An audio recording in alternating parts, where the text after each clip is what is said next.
Jai Sadgurudev, Jai Padcharanam. Anand Yog, Volume 1, Chapter 9. A Note of Warning for the Saints.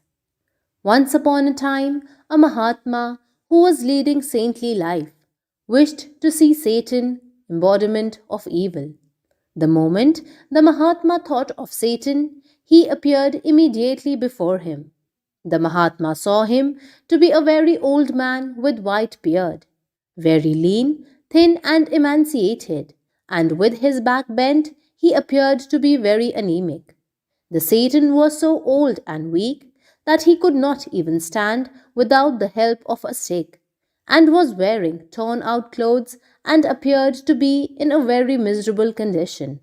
The Mahatma asked him, "You are well known throughout the universe, and the entire world is under your control. How is it that you have become so weak and miserable, as if you are not able to get proper meals?" The Satan replied, "Gentleman, do not ask me the reason for all this. This is the cause of my overdoings. My disciples and devotees have increased so much in this world that they have taken all the duties assigned to me, and I have been reduced to this miserable position. My young devotees and disciples are at their height of glory, and nobody bothers about an old man like me. And this is why you are seeing me in this present state. Now I seek my abode near the saints and sages like you, and wait for the appropriate moment." Mahatma Ji asked, "Sir, have you given and taught all tricks of the trade to your disciples and devotees?" Satan replied, "If I had done that, I would have lost the chance of being after you also, and would have been beaten by my disciples and devotees, as Auntie Cat was treated by her nephew, the lion." The Mahatma was greatly astonished to hear that Satan was constantly after him and said, "Sir, you are wonderful. You have engaged your disciples and devotees for the worldly people, while you yourself, the most experienced one, are always after the saints, sages, and the devotees of the Almighty." The Mahatma requested Satan to leave him at least for good, and never to come near him.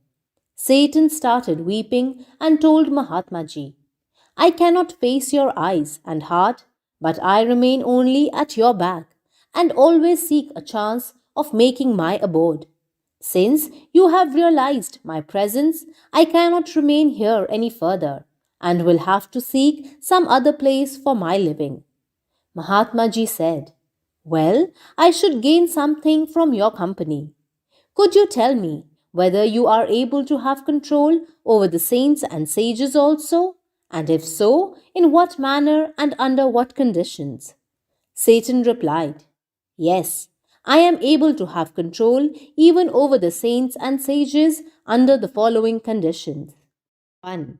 When any saint starts taking his meals without dedicating it to the Almighty, and without remembrance of the Lord, his mind gets engrossed on the tastes of the meal.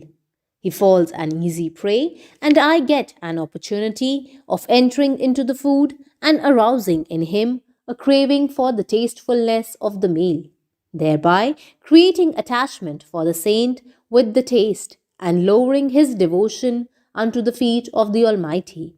The blood formed out of this food will create greater craving for different tastes and material pleasures. If this is not checked in time, it may give an opportunity to me to have full control over the saint, who will gradually lose his gained spirituality and finally turn to be an ordinary worldly man. 2. When a saint listens to the worldly songs of love and sex without the remembrance of the Lord, he becomes an easy prey for my attack. I enter the voice of the singer and arouse feelings of sex into the heart of the saint and cause attachment and attraction towards the singer. Sometimes I dive deep into his heart and make it my permanent abode, washing off devotion and spirituality. But if the heart of a saint remains completely devoted to the Almighty. No songs of any type or voice, thrilling or embracing, is able to arouse sex and cause any harm to him. His devotion unto the feet of the Almighty rather increases, and I remain completely powerless. However, the moment the saint leaves his Isht Dev and enjoys the songs in worldly manner, I get a chance to establish my kingdom. 3. Whenever a saint happens to talk to a lady in private and their eyes meet, I at once, like an arrow, enter into the eyes of the lady and make her so attractive that it becomes difficult for the saint to control his thoughts.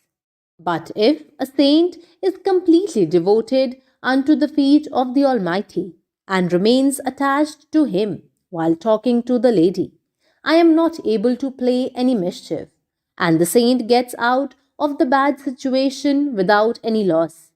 This is the weakest moment when I am able to empower and establish my control over the saint. 4. Those saints and sages who are fond of social visits and often enter into discussions also become the target of my attack. The moment they get engrossed in the discussion and their attention is diverted from their Ishtadev, I get an easy chance to enter into the discussions and weaken their spiritual thoughts and cause confusion into their minds.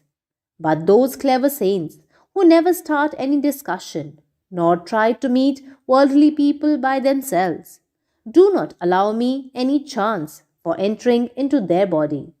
Those saints who always remain immersed unto the feet of the Almighty, when they are forced to talk, they leave a powerful spiritual impression on the mind of others, and I simply blink and remain in a most helpless condition.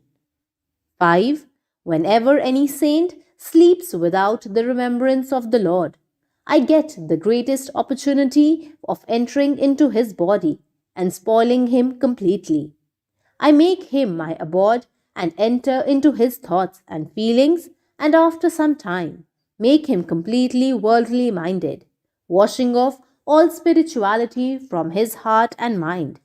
But if he sleeps completely merged into the feet of the Almighty, I do not get any chance whatsoever to get near him and remain standing away in a most helpless and miserable condition. Mahatma Ji wept bitterly after hearing all this from the Satan.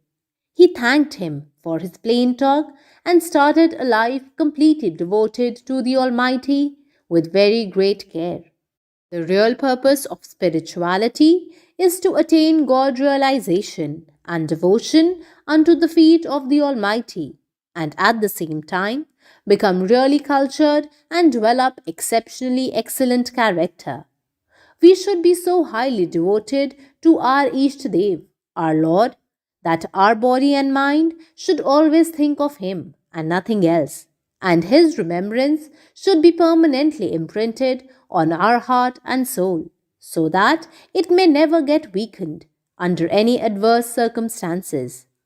We should attain unfailing faith in Him, and our faith and devotion should be visible from our actions and behavior in the outside world. The purity of mind, humanitarian outlook, and service should predominate our actions in life. Om.